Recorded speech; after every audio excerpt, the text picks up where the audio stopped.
지난 시간에 이어서 성도의 언행 시리즈 그 두 번째 행에 관련된 강의를 준비해 보았습니다. 서론 내에서 되게 중요한 거를 다룹니다. 오늘 강의의 거의 50% 이상이 서론에서 머물게 될 거예요. 사실 제가 이렇게 사십시오, 저렇게 사십시오 이렇게 말씀을 드리는 게 얼마나 가짜겠습니까? 그래서 사실 이러한 강의가 저는 부담스럽다고 늘 말씀을 드리는데, 그래서 오늘 자료도 4쪽이나 되는 대부분이 다 성경 발췌입니다. 그래서 모든 것을 성경의 근거를 들어서 성도님들에게 권하는 것이고, 그 다음에 서론이 왜 중요하냐 하면 뭐든지 그 목적이 되게 중요해요. 당위성이 중요합니다. 그래서 제가 이렇게 사십시오, 저렇게 사십시오 라고 말했을 때 내가 왜 그렇게 살아야 되는데 나는 내 스타일이 있어 라고 말하는 것이 제일 경계해야 할 태도거든요. 그것을 예방하기 위해서 서론에서 당위성을 충분히 설명드리고, 그 뒤에 이제 이렇게 살아라 저렇게 살아라 나오는 그 많은 성경 구절들을 제가 강론으로 말씀을 드릴 예정입니다. 제가 창조 목적이라고 적었습니다. 하나님께서는 여러분들을 창조하셨어요. 여러분들을 만드셨어요. 하나님께서. 여러분들은 진화된 존재도 아니고 우연히 엄마 아빠가 나를 낳았다라는 말도 완전히 어불성설입니다. 그럴 수가 없어요.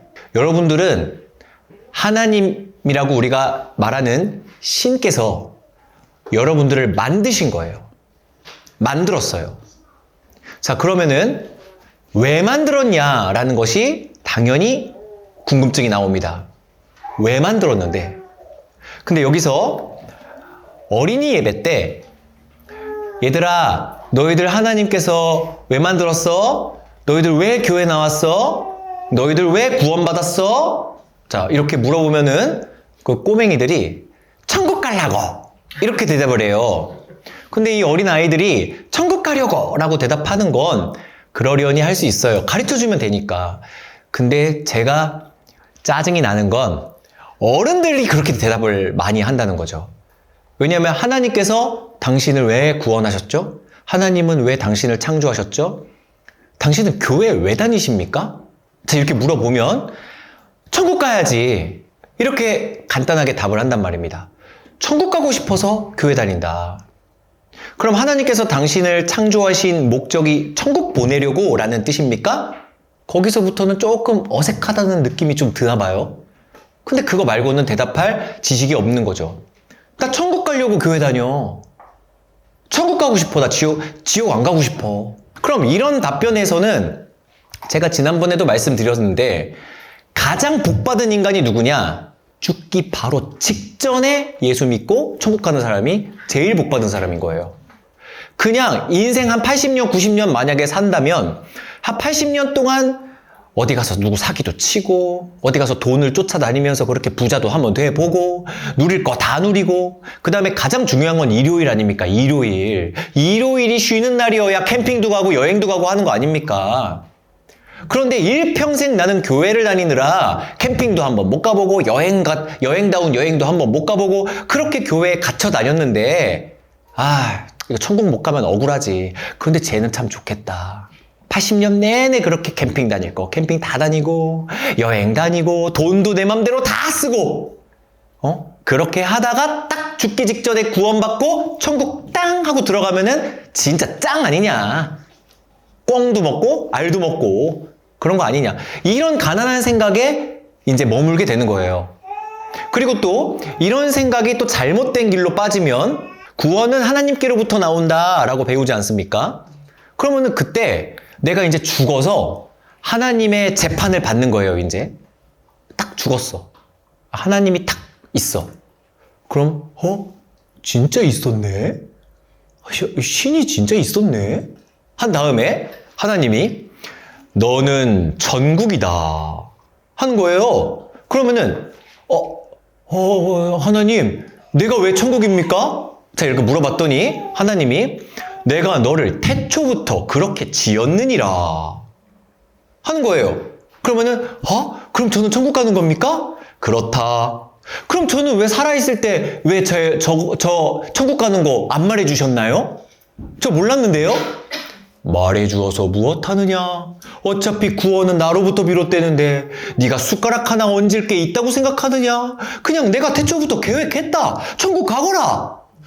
하면 되는 거예요. 이게 예정론적인 아주 기본적 궁금증에서 이제 이게 나올 수 있는 거예요.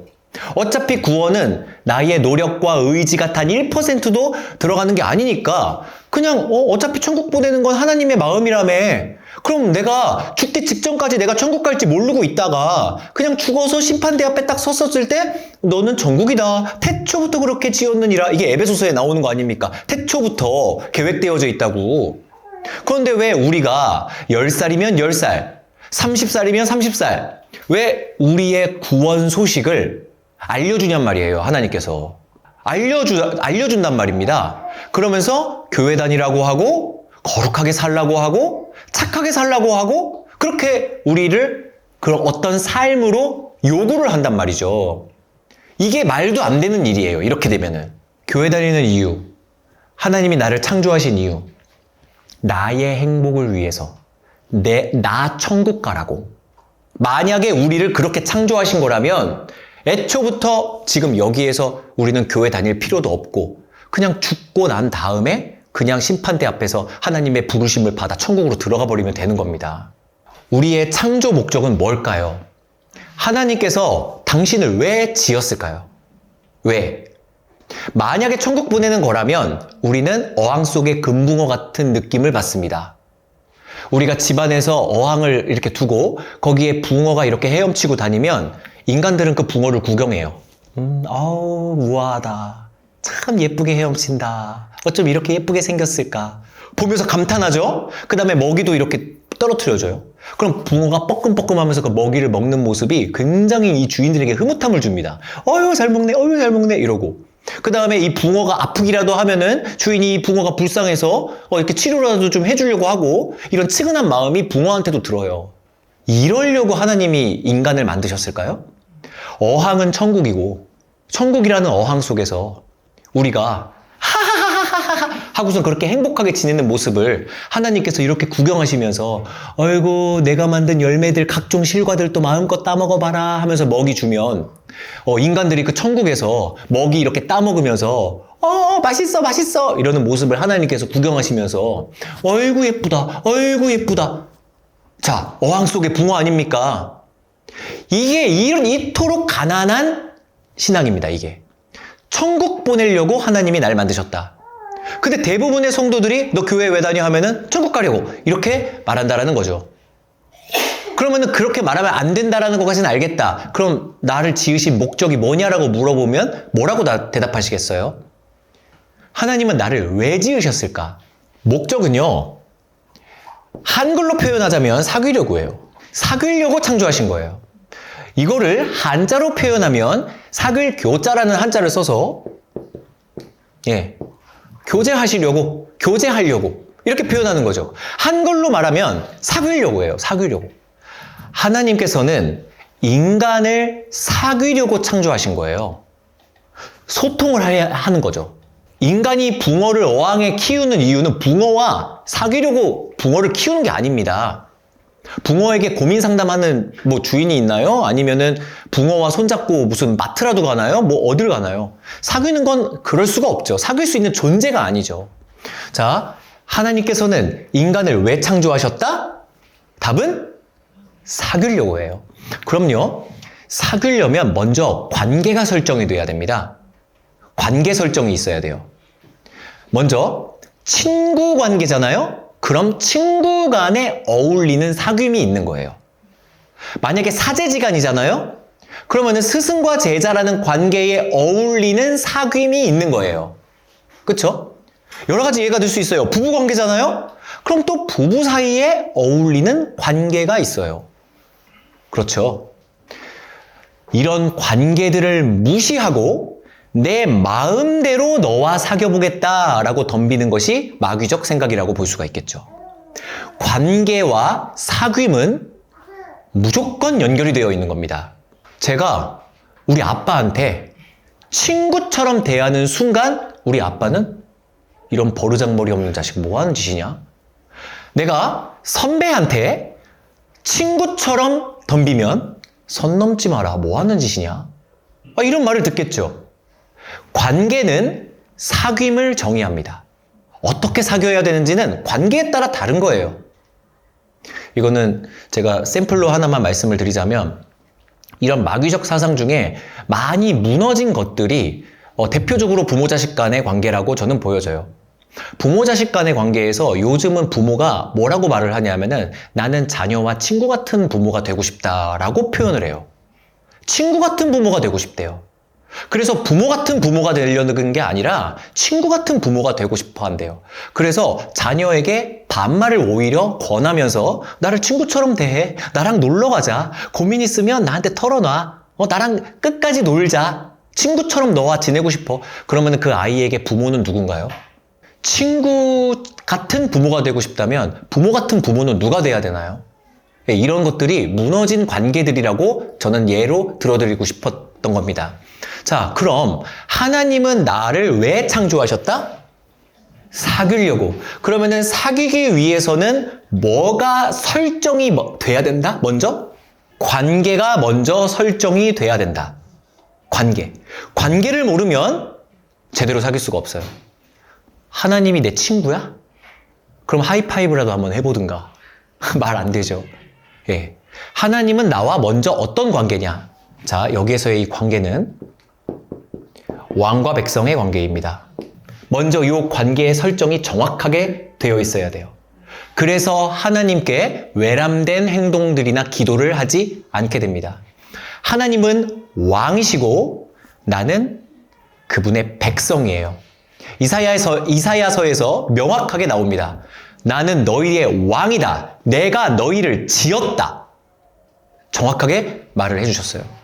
그런데 이 왕께서 백성을 납작 엎드린 백성 앞에 가셔서 나를 부모처럼 대해. 나를 친구처럼 대해. 너는 나의 친구야. 너는 나의 자녀야. 너는 나의 제자야. 이런 식으로 왕이 표현을 해주시거든요. 그럼 여기에서 납작 엎드렸었던 백성이 진짜 친구라고? 하이파이브 한번 하자. 자, 이거 완전 틀렸죠? 이 선 넘는 거잖아요. 그쵸?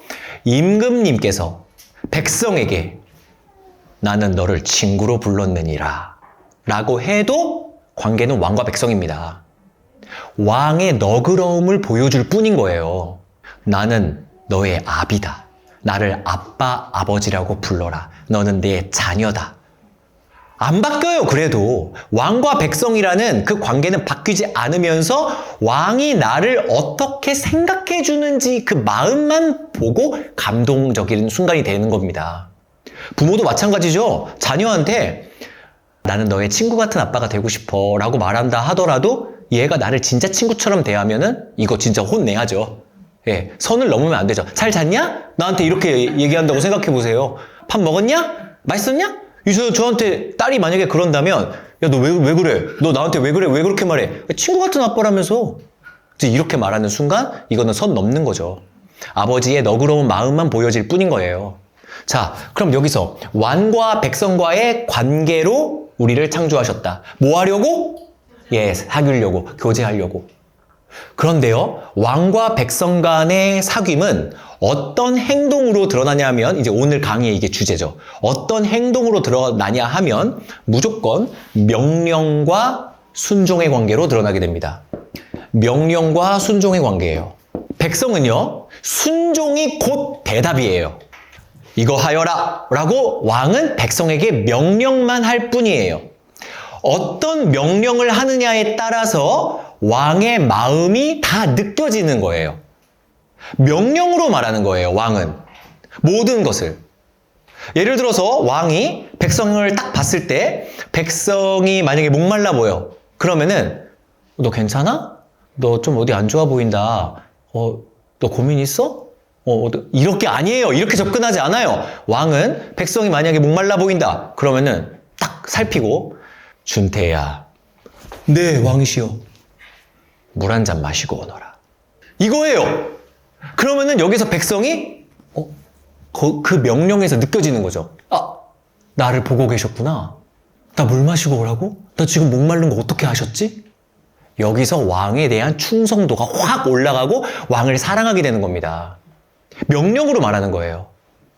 또 헤어스타일에 고민이 많아. 뭐야, 뭐 어떻게 해야 예쁘지? 만약에 이랬어. 그러면은 괜찮아, 예뻐. 이렇게 교제할 수도 있고, 왜 너 고민 있어? 이렇게 교제할 수도 있고. 그런데 왕은 명령으로 카드 하나 주면서 미용실 다녀오거라. 그럼 카드를 이렇게 받으면서 지금 내가 머리 스타일 때문에 고민하는 걸 알고 계셨구나 라는 그 왕의 마음이 느껴진다라는 거예요.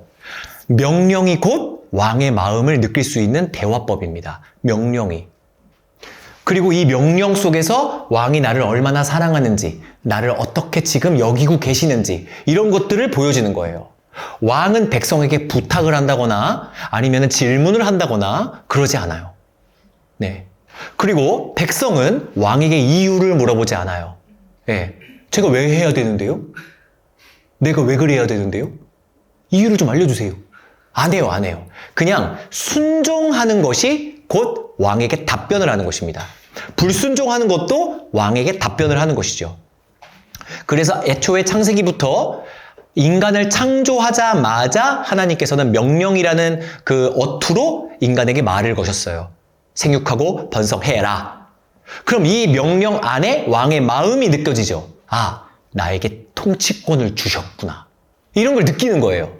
명령을 통해서. 자, 거기에서 순종을 하느냐 안 하느냐에 따라서 교제가 되느냐 안 되느냐가 나오는 거죠. 그래서 그리스도인의 행함에 있어서요, 순종이 제사보다 낫다라는 말이 완벽하게 이해가 되는 겁니다. 여기에서. 성도의 행함은 그냥 왕의 명령에 순종이에요. 왕의 명령에 순종. 순종을 하느냐 안 하느냐 이거 두 개 말고는 없어요. 이유를 좀 들어보고 내가 순종을 할지 말지를 좀 내가 고민을 한번 해볼게. 이런 스탠스가 없는 거예요. 왕과 백성 사이에서는. 그래서 그리스도인의 행함. 제가 여기에서 서론이 중요하다고 말씀드린 이유는 먼저 요 틀을 먼저 잡으셔야 됩니다.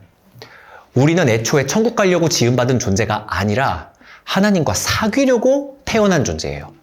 그럼 어떻게 사귀면 되는데? 왕과 백성으로 사귀는 거예요. 왕과 백성은 어떤 방식으로 사겨? 순종으로 사귀는 거예요. 순종으로.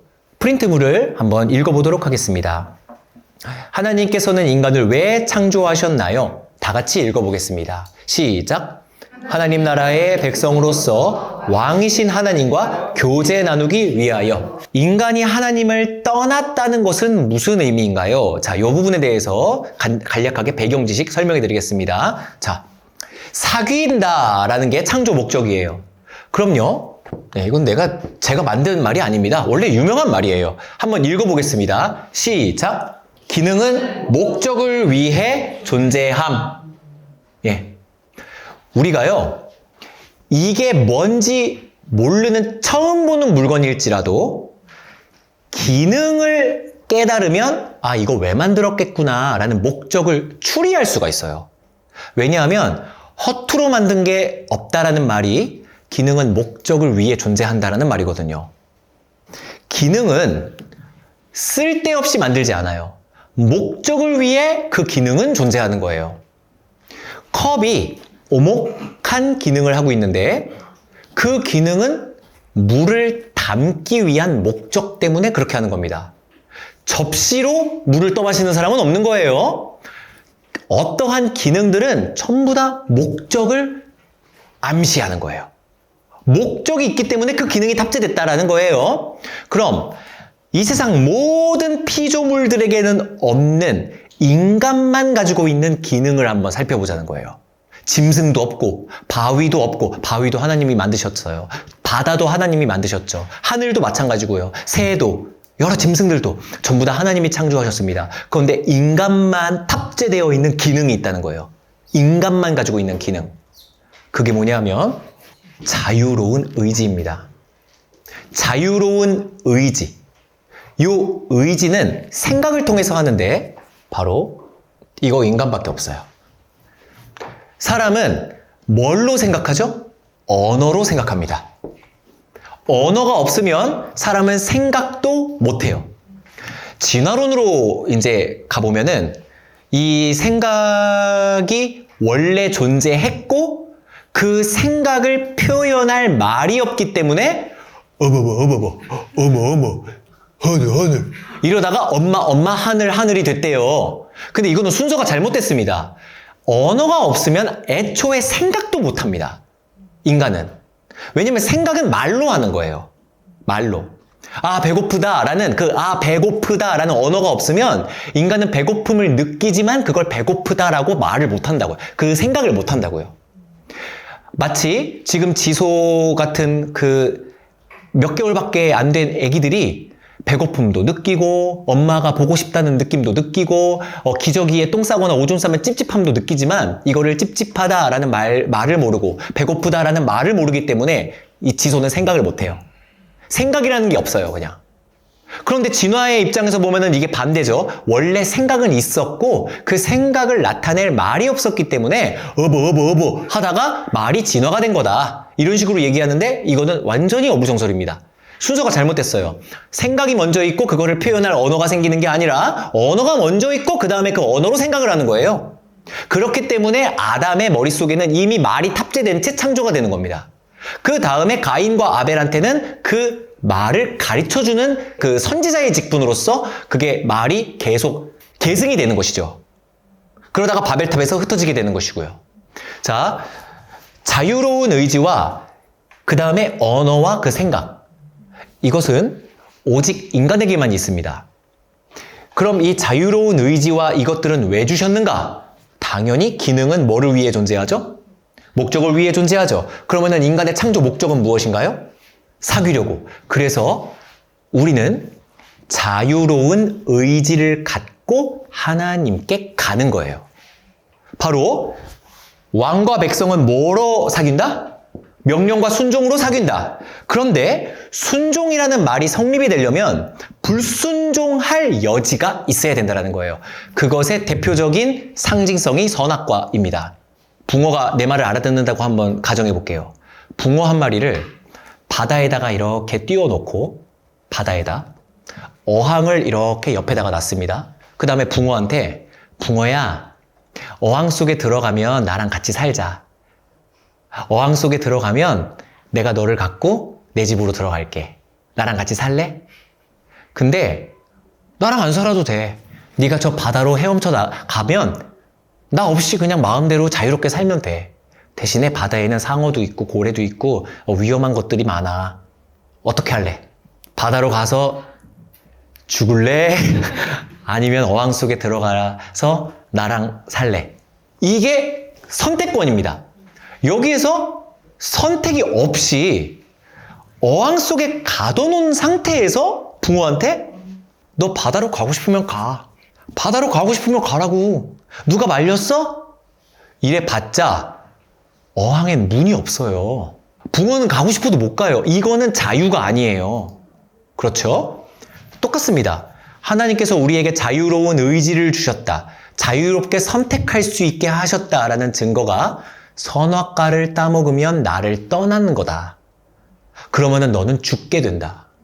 그런데 선악과를 먹지 않으면 너는 나를 선택하는 거다. 그래서 영원히 살게 될 거다. 둘 중에 골라라. 이게 자유로운 선택이죠. 자유로운 의지. 그래서 우리는 선악과를 먹지 않는 것으로 순종을 하느냐, 아니면 선악과를 먹음으로써 불순종을 하느냐. 백성으로서 우리는 왕께 답변할 수 있는 겁니다.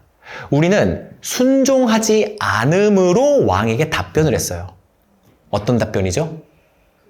나는 당신을 왕으로 섬기지 않겠습니다. 라고 말을 한 거예요. 말 안 했는데 성경이 안 나오는데 말씀드렸잖아요. 백성은 순종하지 않음으로 답변을 하는 거라고요. 그게 우리 인간의 답변이에요. 그래서 우리는 죽게 되었습니다. 이렇게 망가져 버렸어요. 인간이 하나님을 떠났다는 것은 무슨 의미인가요? 자, 이렇게 적혀 있는데 다 같이 한번 읽어보겠습니다. 시작! 하나님의 다스림을 거부하였기 때문에 하나님과의 교제가 단절됐다는 것. 네, 여러분, 목적을 달성하지 못하게 된 것은 여러분 어떻게 하시나요? 요 보드 마크가 있습니다. 이 보드마카는 여기에 이렇게 글을 쓰려고 구매를 했습니다.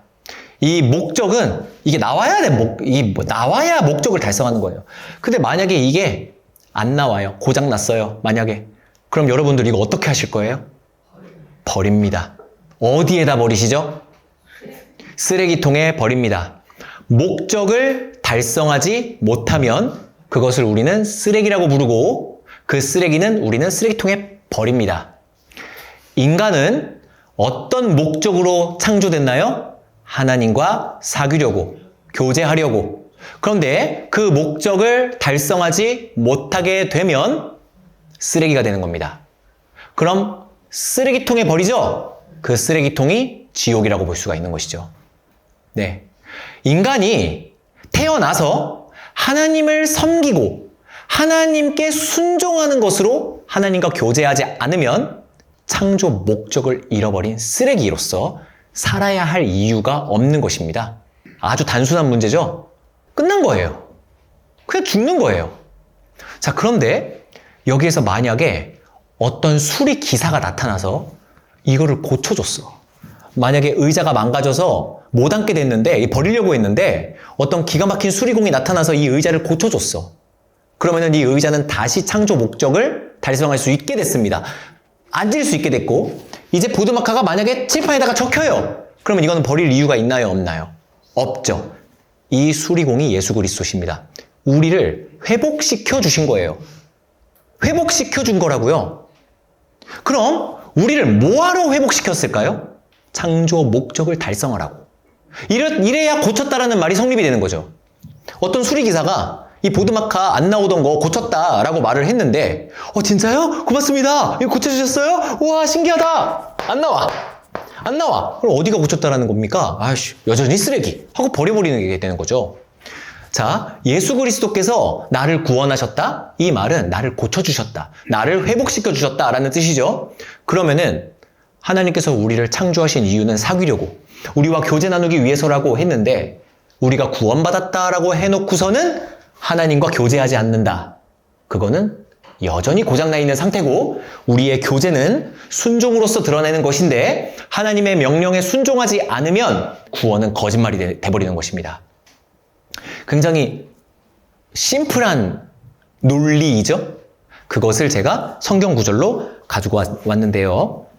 자, 결국 우리가 구원받은 이유는 내가 죽어서 천국을 가기 위함이 아니고 잘 살기 위함도 아니고 하나님과의 교제를 통해 창조 목적을 회복하기 위함임을 꼭 먼저 알아야 합니다.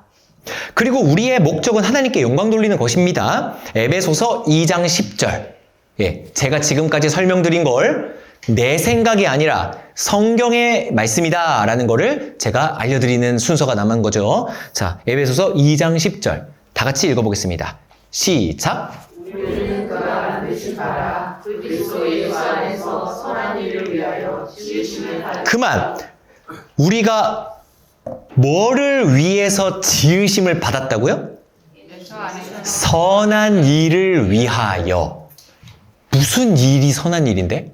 무조건 천국 가서 히히덕거리면서 노는 건 절대 아니라는 거를 이제 깨달으셔야 됩니다.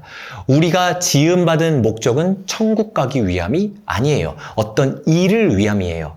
자, 계속이요. 시작. 이 일은 하나님이 전에 예비하사 우리로 그 가운데서 행하게 하려 하심이니라. 우리를 창조하신 이유는 행함이 있게 하려고.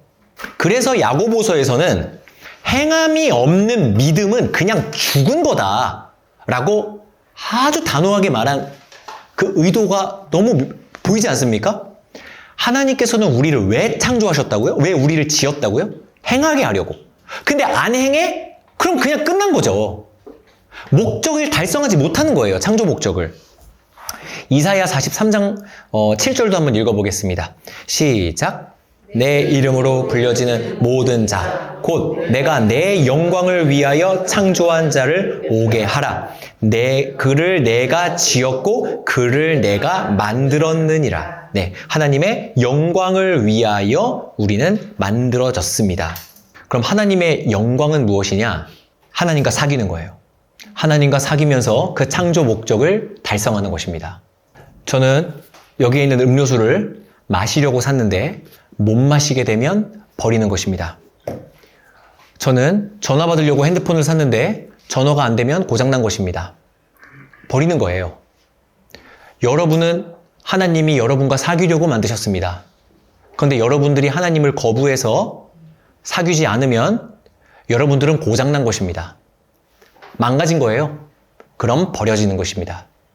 아주 간단한 원리죠. 그런데 누가 고쳐줄 수가 있어요. 예. 근데 그 고침을 받았다라고 나는 주장은 하지만 여전히 하나님과 사귀지를 않아. 행함이 없어.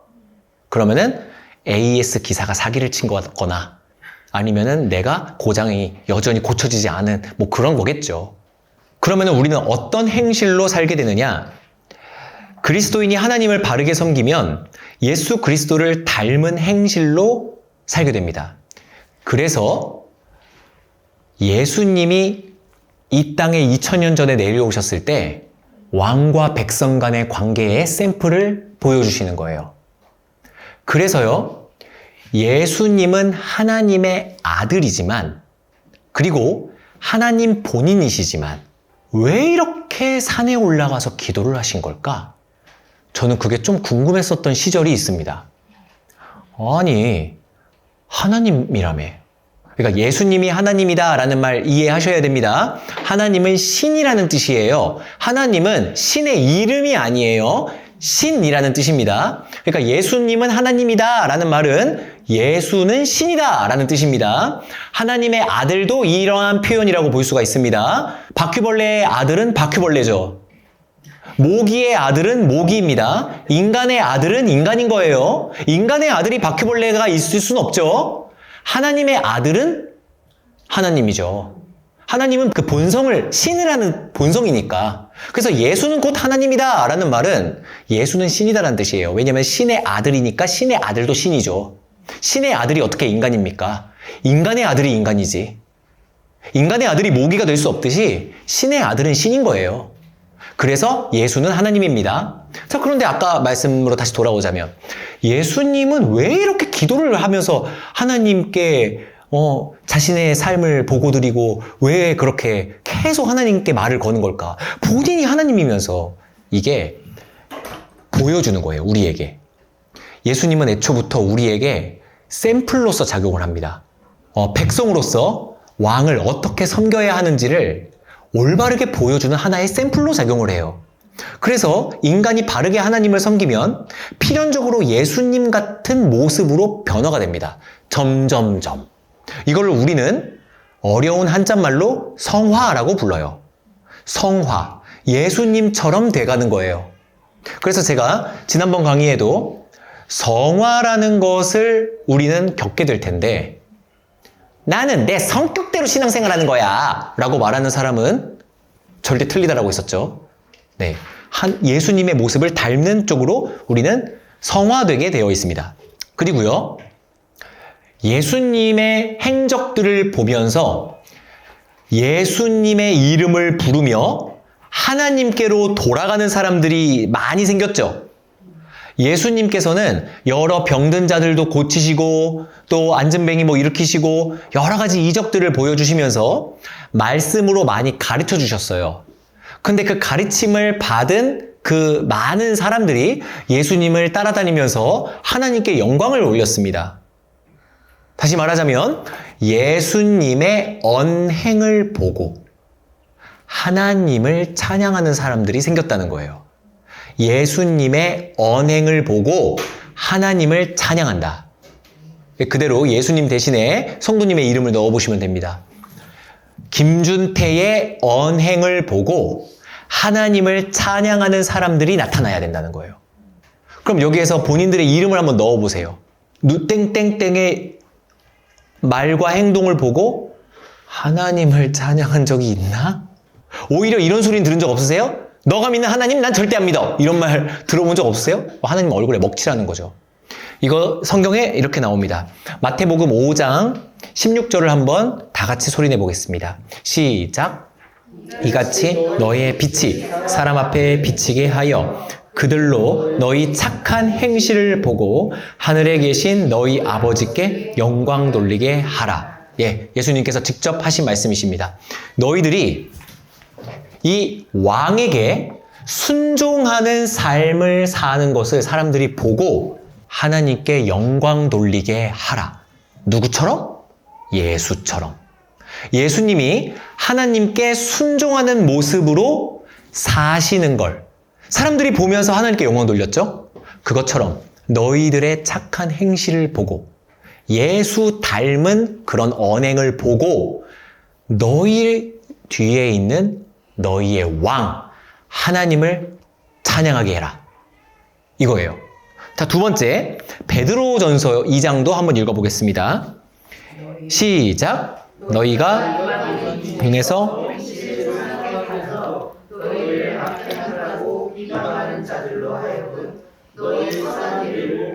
오시는 날에 하나님께 영광을 돌리게 하려 함이라. 자, 조금 말이 옛날 말이라 좀 어렵죠? 제가 조금 풀이해 보면요. 너희가 이방인 중에서 행실을 선하게 가져서 너희들의 선한 행동이요. 너희를 비방하는 자들로 하여금 이거는 예수 믿는 자들인가요? 안 믿는 자들인가요? 안 믿는 자들이죠. 너희를 비방하는 자들. 교회를 비방하는 자들. 예수 안 믿는 사람들이요. 이 사람들로 하여금 너희의 선한 일을 보고 하나님께 영광 돌리게 해라. 즉 하나님께 돌아가도록 해라. 이 불신자들이 너희들이 하나님께 순종하는 이 착한 행실, 이 창조 목적을 회복한 너희들의 그 착한 행실들을 목격하고 나도 하나님께로 돌아가야 되겠다 라는 생각을 품게 해라. 이 말인 겁니다. 경험이 있으십니까? 그리고 떳떳하십니까? 주변에 안 믿는 사람들이 내 행동을 보고 하나님을 궁금해합니까? 여러분, 강론은 사실 중요하지 않아요. 이렇게 사십시오. 거짓말하지 마십시오. 뭐 이렇게 하십시오. 저렇게 하지 마십시오. 이런 말들 이전에 지금 내 모습을 보고 나도 너처럼 하나님 섬기고 싶어 라는 말이 저 사람 입에서 나올까? 그것만 하나만 봐도 내 언행이 분별이 됩니다. 본론으로 이제 들어가는데요.